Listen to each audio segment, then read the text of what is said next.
Okay, class. So this is an example essay that I had from a student from a long, long time ago, and we're just going to hit some brief parts of it to show you things that can go wrong or kind of what one of these essays looks like. I'm not going to go through and read the whole thing like sentence by sentence or line by line. I will just say that this person, the thing they're an expert in, is in playing pool, and they're going to be telling me the story of. Well, we'll see what we think they're going to be telling the story of. But you can see this paper is 2 pages and maybe a third on top of that. And with your MLA format stuff, if you've got your name, my name, class, and date, this essay pushes down to about 2.5 pages. You will recall from your assignment sheet that the assignment is 2 full pages double spaced, and it should be 2 full pages. And that's only this much. That's not a lot. This person ended up going a little more because they had a little more to say, and as we will see in a minute, there's more also that they should have said. But this is comparable to probably the amount of writing that you're going to be doing. So let's dive in. And one of the first things I want to start off with is the thesis statement. So this should tell us what the rest of the essay is going to be about.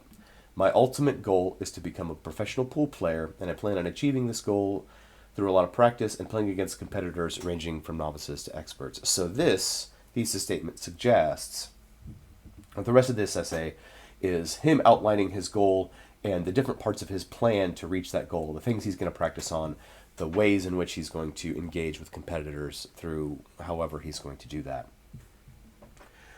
Now, something else that we can do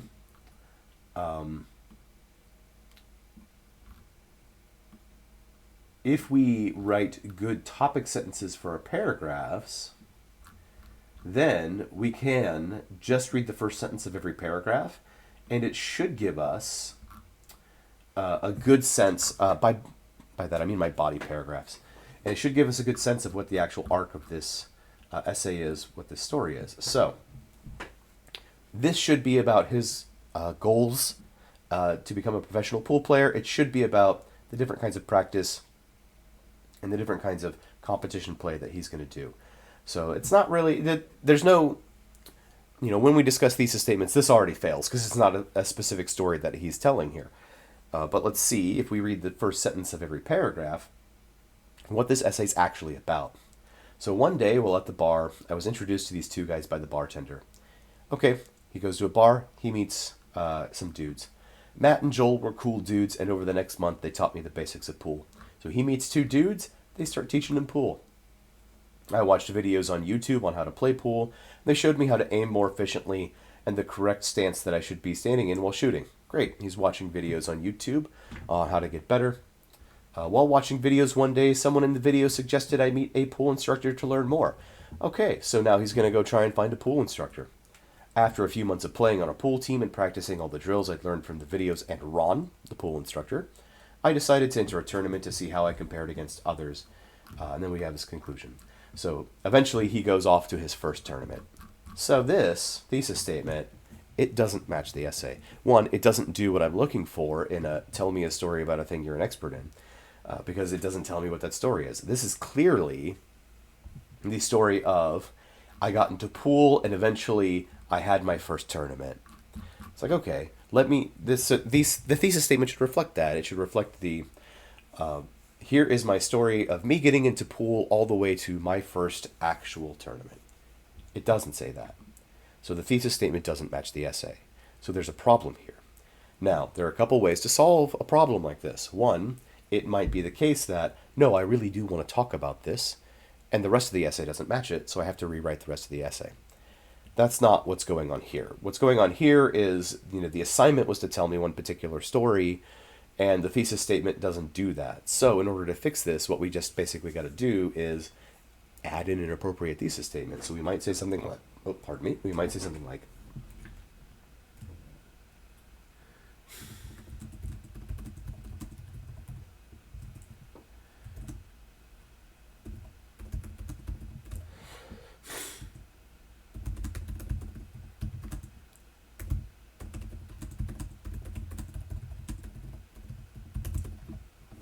When I got into pool, I worked hard and eventually entered my first pool tournament. It's basic. This could probably be workshopped to be a little stronger and more specific, but it does what it needs to do. And what it needs to do is it tells me what the rest of this essay is all about. When he got into pool, he worked hard and eventually entered his first tournament. That's what happened. He gets into pool, he practices with dudes, he's watching videos, he gets an instructor, he enters his first tournament. So this is the thesis statement this essay needed. This was not a good thesis statement for this particular essay.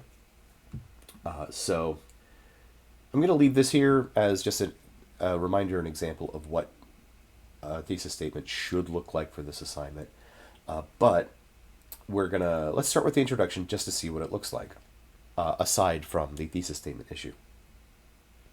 Pool is a game that people use as a hobby. It gives them an escape from their daily life. Pool was something that I was never really interested in learning. I started playing to give me something to do after work. Now playing pool is something I enjoy doing for fun. It has become a big part of my life. Through pool, I've become a more sociable person. My ultimate goal is to become a professional pool player, and I plan on achieving this goal through a lot of practice and playing against competitors, ranging from novices to experts. When I got into pool, I worked hard, and eventually I entered my first pool tournament. So I would actually probably, with the way this is phrased, cut this. Through pool, I became a more sociable person. When I got into pool, I worked hard and eventually entered my first pool tournament. That would be a better introduction. But this is just a basic, straightforward, I'm telling you what my topic is, introduction. Hey, pool is a thing that exists. I got into it. It made me more social. I worked hard and entered my first tournament. All right, great. It's serviceable. It's not flashy. It's not got a lot of pizzazz. But it tells me what this person's going to be talking about. It's fine. For the rest of the paragraphs, there's one in particular. There's a couple things I want to stop here. Let's stop at this paragraph here real quick. I watched videos on YouTube on how to play pool. They showed me how, and they showed me how to aim more efficiently and the correct stance that I should be standing in while shooting. So if our topic sentence accurately describes what the rest of the paragraph is going to be about, then it should be specifically about the YouTube videos he watched and that correct aiming efficiently and correct standing. But it's not. If we go through and read this, it's about a number of different things. It's not this specific. So really this should have been something like,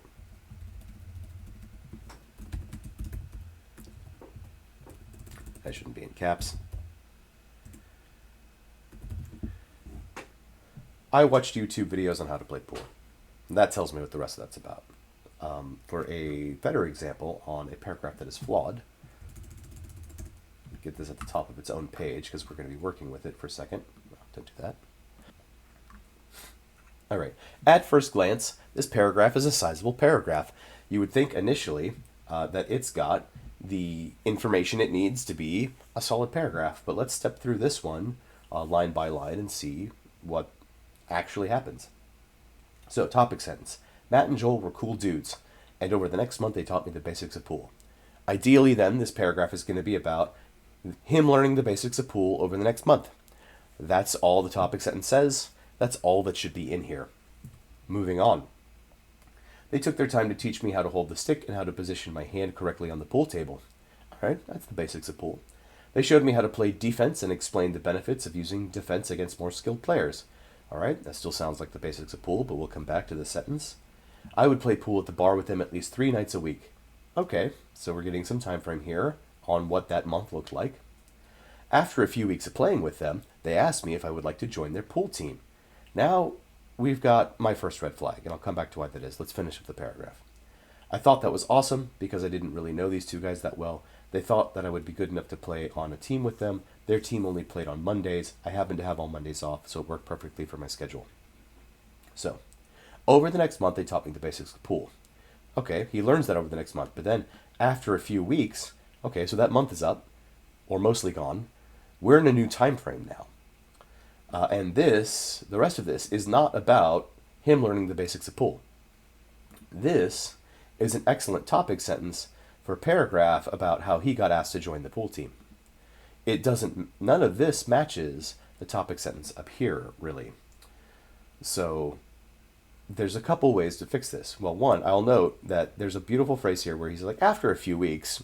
So if you hear, like when we talked about when you should start new paragraphs, if you hear a phrase like that, that signals we're starting to change our discussion of what time we're talking about, what place, what person, what topic, that is likely a point where you need a new paragraph, and that's absolutely true here.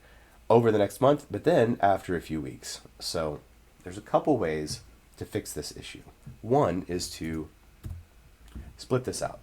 Now, oftentimes, it is the case that I see student paragraphs where they've crammed too many ideas into one paragraph, and that paragraph should be split into multiple paragraphs, given the sort of topics that are being talked about. But then when you do that, you notice you have two really small paragraphs that are insufficiently detailed. For example, this sentence right here. They showed me how to play defense and explained the benefits of using defense against more skilled players. I'm not a pool player. I don't know what that means. I don't know what it means to play defense. I don't know what the benefits of using defense against more skilled players are. And the expert, the person who is the one who knows the topic well, the author of this essay, doesn't tell me. So the lack of detail and the too many ideas in one paragraph, I often see these errors go hand in hand, where there's too many ideas in one paragraph. The paragraph, at first glance, looks fine. It's only after reading it that you realize, okay, there's an issue here. And then when we break that out, we realize what we ended up with was two smaller paragraphs that didn't really go into a lot of detail. Like, they thought that I would be good enough to play on a team with them. Okay, what else do you feel about that? What else do you think about that? They showed me how to play defense and explained the benefits of using defense against more skilled players. All right, what does that mean? So he does this properly in some places. Like if we scroll up to paragraph 2, he says, partway through the paragraph, I observed how they held the stick in their hands and positioned their bridge hand on the table while shooting. So he uses a pool term here that maybe his reader's unfamiliar with, the bridge hand. But the sentence right after that, the bridge hand is the hand you place on the table in which you slide the stick on and aim with. So he immediately explains what this means. I'm the expert in pool. I'm going to use this term. My reader might not know what that is, so I'm going to tell them that. That's a good example of what you should be doing. But if we scroll down, we see something like this where it's like, all right, what does that mean? And we don't get those levels of supporting detail. This is very similar to a sentence like, I have a little green ball from E. Shelley Reed, or a sentence like, I like interesting and exciting literature from the Perfect Paragraph video. It sounds like it's saying something, but there's actually not a lot of specific details in there that tell the reader what the heck you mean by that. So, in my opinion, the way that this paragraph should be fixed is it should be split in two, and we should find the places where we're actually lacking detail and give examples and specifics. He didn't need to do a lot more to flesh this out. He just needed to say, for example, you could do this, and that would have the result of this, and that would block skilled players because of this. 2 sentences of extra really good specifics, maybe 3, that really would make this a stronger paragraph. Similarly, down here, same idea. Something else you could do if you find that you've got too many ideas in a paragraph and you're not really sure how to fix it is you could adjust the topic sentence in order to account for everything that is in the paragraph. Matt and Joel were cool dudes, and over the next month they taught me the basics of pool and even asked me to be on a team with them. Great. Now all these ideas belong in this paragraph. This paragraph still has the problem of insufficient detail in some places. Like, that does not solve the problem with this sentence right here, but it makes it to where I, as a reader, get to go, okay, all this fits in this paragraph. There's no hard and fast rule on the scope a paragraph can have. Like, how broad can it be? Can a paragraph include all of this stuff? It sure can. It's entirely up to you, the writer, on how you organize your ideas. Again, that's the act of composing. If you want that story of the next month of them teaching you the basics of pool and eventually your reaction to being asked on the team to be in a single paragraph, you can do that. There's no rule that says you can't. I tend to lean toward cautioning students where, like, okay, if you can see there's a couple different topics there, and you are giving good specific details about both of those topics, chances are you want two different paragraphs, because if you're giving good specific details about everything you say that you want this paragraph to be about, it's going to be really long. So if he gave really good details about the basics of pool that he was learning and the incident where he got asked to be on a team and his reaction to that, that paragraph might end up being something like this long, where it's like, okay, maybe I do want to break this into two different paragraphs. But again, that's a choice that you have to make, and there's no right answer. You could absolutely sometimes fix issues with the content of a paragraph by changing the topic sentence. You can do that. Whether or not that's the right thing to do or the most effective use of your space is something that will come with experience. But so keep that in mind, is if you see too many ideas in a single paragraph, there are multiple ways to fix that. However, I will say, in my experience as an instructor, it is usually the case, 99.9% of the time, that if I see something like this, the issue is there are too many ideas in one paragraph, and those ideas are insufficiently developed. So I would recommend to you to lean on, if you're trying to fix a paragraph, getting your different topics, getting your different times, places, and people into separate paragraphs, and then figuring out where the lack of detail is, because that's probably going to be an issue somewhere. Just in my experience seeing student essays, it's almost universally the case that the issue is going to be, we need to split this paragraph up and we need to give extra detail. So that's something to look out for in your own writing, and it's something to look out for in your peers' writing during peer review. We see this also down here. So if we look at his penultimate paragraph here, after a few months of playing on a pool team and practicing all the drills that I had learned from the videos in Ron, I decided to enter a pool tournament to see how I compared against others. The 8-ball tournament I entered was on a Saturday. I had to take off work for this tournament, but it was worth it to me because I wanted to get better. I played against people who were experts and people starting out like me, people just starting out like me. I played some of the best pool I had ever played that day. I learned a lot just by observing the people that were better than me. I didn't win the tournament or even place, but I learned a lot just from the experience of playing against better people. This is the culmination of the entire story he's telling. I've got a couple little nitpicks first before I get into the critical issue. One, 8-ball. I'm not a pool person. I don't know what 8-ball is. I don't know the different kinds of pool. He should have, if he's going to bring up the term, he should explain it to your reader.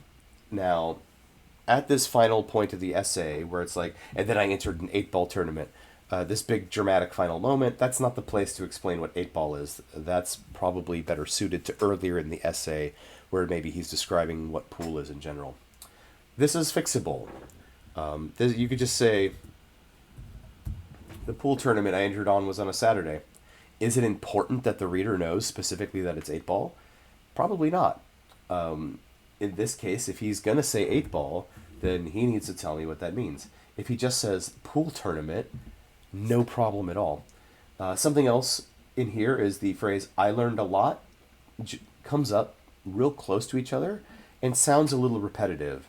I would I would rephrase or cut this in some way to make it less repetitive. Again, these are nitpicks. The big issue here is, again, a level of insufficient detail. So, I played some of the best pool I'd ever played that day. He's been practicing for months. He met the cool dudes at the bar. They taught him pool. He's been grinding out drills from YouTube videos. He's been hanging out with Ron, pool instructor extraordinaire. And he finally has the confidence to enter his first tournament. And he played some of the best pool he'd ever played that day. What does that mean? Sorry, that was my dog sneezing in the background. I don't know what that means. He doesn't tell me what that means. It's the best pool he'd ever played. For example, what? So, good general statement. Good, I like interesting and exciting literature. But no good details following this up at all that actually tell me what he means. Or, sentence right after that. I learned a lot just by observing the people that were better than me. So, like what?